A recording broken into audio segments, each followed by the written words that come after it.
பிரியமானவர்களே, இயேசுவின் நாமத்தினால் உங்களை வாழ்த்துகிறேன். 2 ராஜாக்கள் 3:17.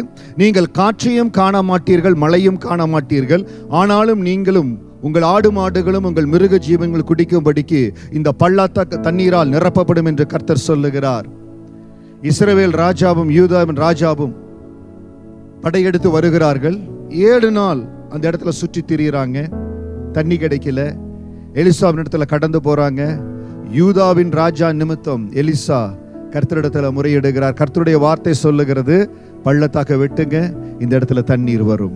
வசனம் சொல்லுகிறது, நீங்கள் காற்றையும் காண மாட்டீர்கள், மழையும் காண மாட்டீர்கள், ஆனால் இந்த பள்ளத்தாக்கு தண்ணீரால் நிரப்பப்படும் என்று கர்த்தர் சொல்லுகிறார்.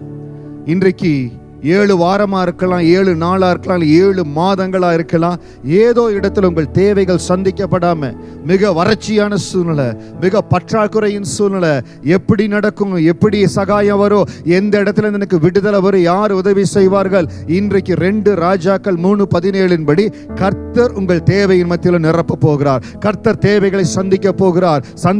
உங்கள் தேவைகளை சந்திக்கிற அதிசய தேவனா என் ஆண்டவர் கடந்து வர போகிறார். காற்றையும் காண மாட்டீர்கள், மழையும் காண மாட்டீர்கள், ஆனால் பள்ளத்தாக்குகள் தண்ணீரால் நிரப்பப்படும். இன்றைக்கு தேவை எப்படி தீரும், இந்த காரியம் எப்படி சந்திக்கப்படும், எனக்கு தேவையான சகாயம் எங்கிருந்து வரும் எனக்கு தெரியாது.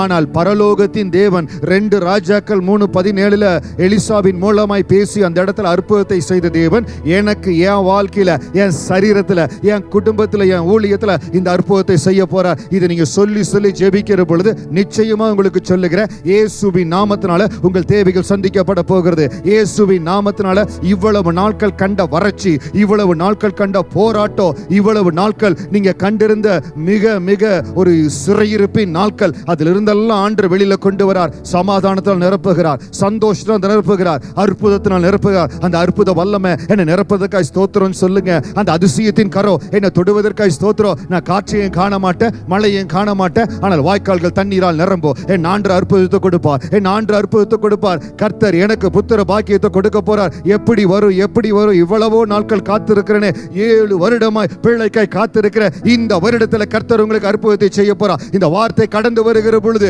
கர்த்தர் அற்புதத்தை செய்வார். இந்த வருடம் அற்புதத்தின் வருடமா இருக்கும், ஆசீர்வாதத்தின் வருடமா இருக்கும். சொல்லுங்க, என் ஆண்டவர் தம்முடைய கிருபையினால தான் ஆசீர்வாதத்தினால் நிரப்புவார். அவருடைய கிருபையினால என் கடன்கள் அடைக்கும்படியா ஆசீர்வாதத்தினால் நிரப்புவார், நன்மையினால நிரப்புவார். நான் காற்றையும் காண மாட்டேன், மழையும் காண மாட்டேன், ஆனால் என்னுடைய பள்ளத்தாக்குகளை என் ஆண்டவர் நிரப்புவார். இதை சொல்லி சொல்லி நீங்க ஜெபிக்கிற பொழுது விசுவாசத்தோடு சொல்லுங்க, 2 ராஜாக்கள் 3:17 இருக்கிற அதே அற்புதத்தின் வல்லமை என்னை சந்திப்பதற்காக ஸ்தோத்திரம். இந்த அற்புதத்தின் வல்லமை எங்க குடும்பத்தை சந்திக்கிறது, என் தொழிலை சந்திக்கிறது, என் ஊழியத்தை சந்திக்கிறது.